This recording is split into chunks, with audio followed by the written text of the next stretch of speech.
ಸರ್ಕಾರಿ ಹಿರಿಯ ಪ್ರಾಥಮಿಕ ಪಾಠಶಾಲೆ ಎಳೆಯೂರು. ಈ ದಿನ ನಾನು 7ನೇ ತರಗತಿ ಮಕ್ಕಳಿಗೆ ಸಂಸ್ಕೃತ ಸಂಧಿಗಳಲ್ಲಿ ಎಂಟ್ ಸಂಧಿ ಬಗ್ಗೆ ಮಾತನಾಡ್ತಾ ಹೋಗ್ತಾ ಇದ್ದೀನಿ. ಮಕ್ಕಳಿಗೆ ಎಂಟ್ ಸಂಧಿ ಅಂದ್ರೆ ಏನು, ಅದರ ವ್ಯಾಖ್ಯಾನ ಏನು, ಅದಕ್ಕೆ ಉದಾಹರಣೆಗಳೇನು ಅಂತಕ್ಕಂಥದ್ದನ್ನು ನಾನೀಗ ಹೇಳ್ತಾ ಹೋಗ್ತಾ ಇದ್ದೀನಿ. ಇಲ್ಲಿ ಎಂಟ್ ಸಂಧಿ ಅಂತಂದ್ರೆ ಏನು ಅಂತಂದ್ರೆ, ಈ ಉಪ್ಪು ಋಕಾರಗಳಿಗೆ ಸವರ್ಣವಲ್ಲದ ಸ್ವರ ಬಂದರೆ, ಇಲ್ಲಿ ಈ ಉಪ್ಪು ಋಕಾರಗಳಿಗೆ ಸವರ್ಣವಲ್ಲದ ಸ್ವರ ಬಂದರೆ ಈ ಕಾರಗಳಿಗೆ, ಮಕ್ಕಳ ಈ ಕಡೆ ನೋಡಿ, ಈ ಕಾರಗಳಿಗೆ ಯಾಕಾರವು, ಕಾರಗಳಿಗೆ ವಾಕಾರವು, ಋಕಾರಕ್ಕೆ ರಾಕಾರ ಅಥವಾ ಅರ್ಕಾರವು ಆದೇಶವಾಗಿ ಬರುವುದಕ್ಕೆ ಎಂಟ್ ಸಂಧಿ ಎಂದು ಕರೆಯುತ್ತೇವೆ. ಇಲ್ಲಿ ನೀವು ವ್ಯಾಖ್ಯಾನವನ್ನ ಕ್ಲಿಯರ್ ನೋಡ್ಕೋಬೇಕಾಗುತ್ತೆ. ಏನು ಎಂಟ್ ಸಂಧಿಯ ವ್ಯಾಖ್ಯಾನ ಏನು ಹೇಳುತ್ತೆ? ಈ ಋಕಾರಗಳಿಗೆ ಸವರ್ಣವಲ್ಲದ ಸ್ವರ ಬಂದರೆ ಅಲ್ಲಿ ಯಾವಾಗ ಬರುತ್ತೆ ಅಂತ ನಾನು ಹೇಳ್ತೀನಿ. ಪೂರ್ವ ಪದದ ಕೊನೆಯಲ್ಲಿ ಏನ್ ಬರುತ್ತೆ, ಉತ್ತರ ಪದದ ಆದಿಯಲ್ಲಿ ಏನ್ ಬರುತ್ತೆ ಅಂತಕ್ಕಂಥದ್ದನ್ನ ನಾನು ವಿವರಣೆ ಮಾಡ್ತಾ ಹೇಳ್ತಾ ಹೋಗ್ತೀನಿ. ಇಲ್ಲಿ ಮತ್ತೆ ಬರ್ತೀನಿ ನೋಡಿ, ಯಾವ ಯಾವ ಅಕ್ಷರಗಳಿಗೆ ಪೂರ್ವ ಪದದಲ್ಲಿ ಯಾವ ಅಕ್ಷರ ಬರುತ್ತೆ, ಉತ್ತರ ಪದದಲ್ಲಿ ಯಾವ ಅಕ್ಷರ ಬರುತ್ತೆ ನೋಡಿ. ಪೂರ್ವ ಪದದ ಕೊನೆಯಲ್ಲಿ ಈ ಕಾರಕ್ಕೆ ನಾವು ಕೊನೆಯಲ್ಲಿ ಏನ್ ಬರುತ್ತೆ, ಯಾಕಾರ ಬರುತ್ತೆ. ಉಕಾರ ಬಂದಾಗ ವಾಕಾರ ಬರುತ್ತೆ. ಋಕಾರಕ್ಕೆ ರಾಕಾರ ಅಥವಾ ಅರ್ಕಾರ ಆದೇಶವಾಗಿ ಬರುತ್ತದೆ. ಈ ಒಂದು ಸೂತ್ರ ಇದು ಎಂಟ್ ಸಂಧಿಯ ಸೂತ್ರ ಅಂತ ಹೇಳ್ಬಹುದು. ಯಾಕೆ ಇದನ್ನು ಎಂಟ್ ಸಂಧಿ ಅಂತ ಕರೀತಾರೆ? ಸಂಸ್ಕೃತದಲ್ಲಿ ಇದನ್ನ ಎಂಟ್ ಸಂಧಿ ಅಂತಕ್ಕಂಥ ಪದವನ್ನ ಇಲ್ಲಿ ಬಳಸ್ತಾ ಹೋಗ್ತಾರೆ. ಎಂಟ್ ಸಂಧಿ ಯಾಕಂದ್ರೆ ಇಲ್ಲಿ ವ್ಯಂಜನಗಳಲ್ಲಿ ಎರಡು ವಿಧ, ವರ್ಗೀಯ ವ್ಯಂಜನ ಮತ್ತು ಅವರ್ಗೀಯ ವ್ಯಂಜನ.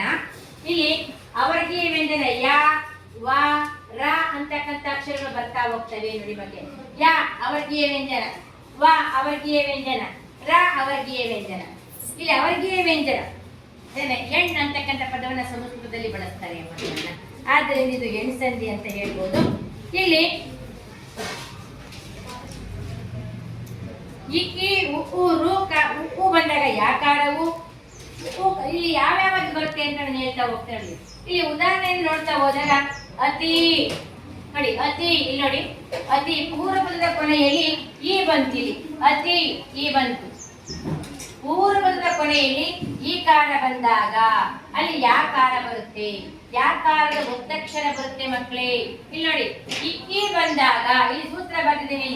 ಇಲ್ಲಿ ಈ ಕಾರ ಬಂದಾಗ ಯಾಕಾರ ಬಂತು ನೋಡಿ. ನೋಡ್ಬೇಕು, ಸೂತ್ರ ನೋಡ್ಬೇಕಾಗತ್ತೆ ನೀವು. ಪೂರ್ವ ಪದದ ಕೊನೆಯಲ್ಲಿ ಈ ಕಾರ ಬಂದಾಗ ಅತಿ, ಅಲ್ಲಿ ಯಾವ ಬಂತಲ್ಲಿ ಈ ಬಂತು, ಅತಿ ಈ ಬಂತು. ಅತಿ ಪ್ಲಸ್ ಅಂತ ಅತ್ಯಂತ, ಇಲ್ಲಿ ಯಾಕಾರದ ಒತ್ತಕ್ಷರ ಬರುತ್ತದೆ. ಅತ್ಯಂತ, ಅತ್ಯಂತ ಇಲ್ಲಿ ಯಾಕಾರದ ಒತ್ತಕ್ಷರ ಬಂದಿದೆ ಮಕ್ಕಳೇ. ಅನಂತರ ಇನ್ನೊಂದು ನೋಡೋಣ. ಇಲ್ಲಿ ಹೂ ಯಾವಾಗ ಬರುತ್ತೆ? ಗುರು ಪ್ಲಸ್ ಆಜ್ಞೆ.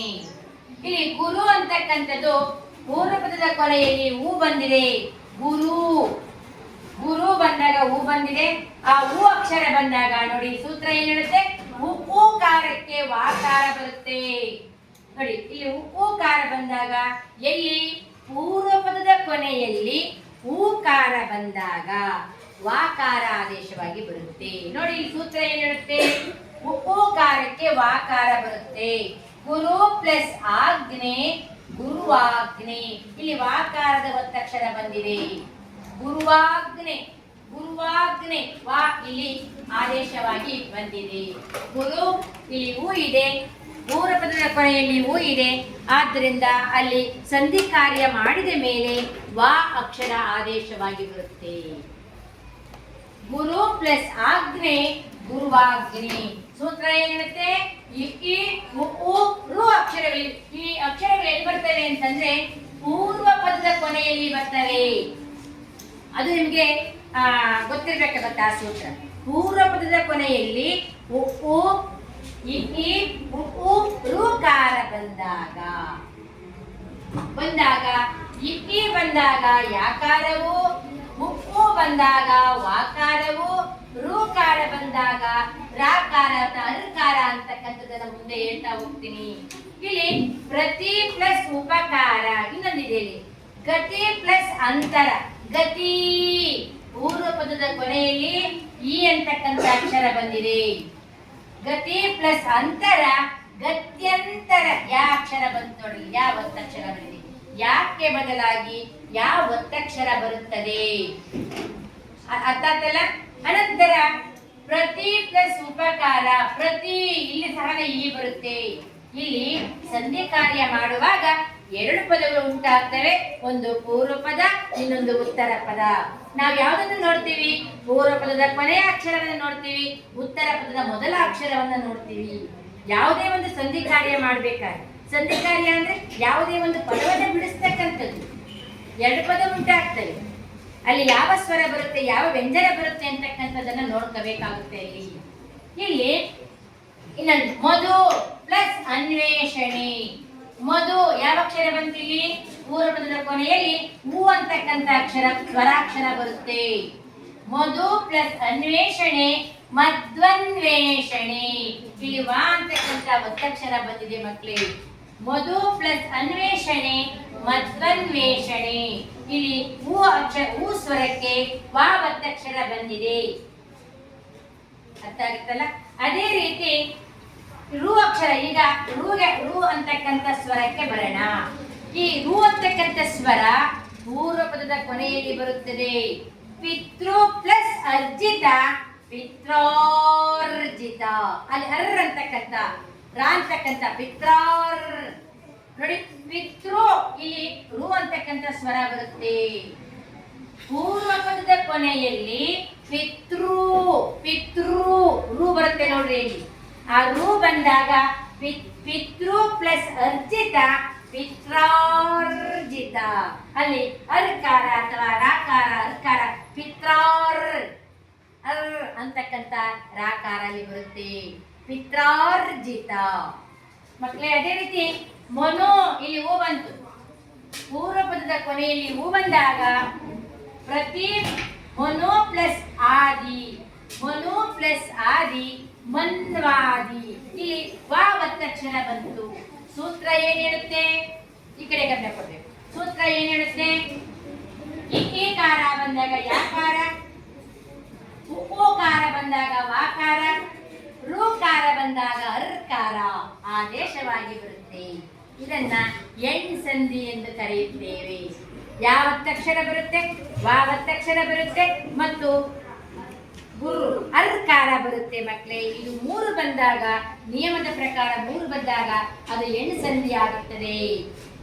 ಈ ಪ್ಲಸ್ ಇಲ್ಲಿ ಇಲ್ಲಿ ನೋಡಿ, ಪೂರ್ವ ಪದದ ಕೊನೆಯಲ್ಲಿ ಈ ಬಂದಾಗ ಇಲ್ಲಿ ಎಲ್ಲಾ, ಇಲ್ಲಿ ನೋಡಿ, ಇಲ್ಲೂ ಸಹ ಸ್ವರಗಳೇ ಬರ್ತವೆ. ಆ ಆ ಆ ಅಲ್ಲ ಮಕ್ಕಳೇ.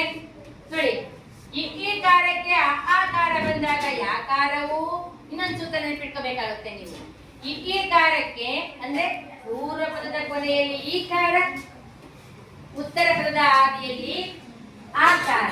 ಈ ಕಾರಕ್ಕೆ ಆಕಾರ ಬಂದಾಗ ಇನ್ನೊಂದು ಸೂತ್ರ ಬರ್ಕೊಳ್ಳೇಬೇಕಾಗಿ ಈ ಪ್ಲಸ್ ಇಸ್ ಈಕ್ವಲ್ ಟು ಯಾ. ನೋಡಿ, ಇನ್ನೊಂದು ಸೂತ್ರ ನೆನಪಿಟ್ಕೋಬೇಕಾಗತ್ತೆ. ಈ ಪ್ಲಸ್ ಇಸ್ ಈಕ್ವಲ್ ಟು ಯಾ. ಅದೇ ಉ ಪ್ಲಸ್ ಏನ್ ಬರುತ್ತೆ? ಮಧು ಪ್ಲಸ್ ಅದೇ ಆಕಾರ ಬರುತ್ತೆ ಅಲ್ಲೂ, ಆಗ ವಾಕಾರ.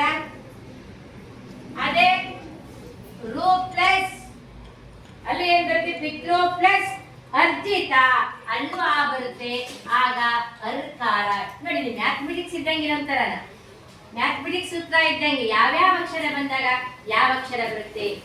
ಈ ಪ್ಲಸ್ ಇಸ್ ಈಕ್ವಲ್ ಟು ಯಾ, ಉ ಪ್ಲಸ್ ಇಸ್ ಈಕ್ವಲ್ ಟು ವಾ, ರು ಪ್ಲಸ್ ಇಸ್ ಈಕ್ವಲ್ ಟು ಅರ್ ಅಂತಕ್ಕಂಥ ಸೂತ್ರದ ಅಡಿಯಲ್ಲಿ ನಿಂತಿರುತ್ತೆ ಎಣ್ ಸಂಧಿ. ಗೊತ್ತಾಯ್ತಲ್ಲ ಮಕ್ಕಳೇ?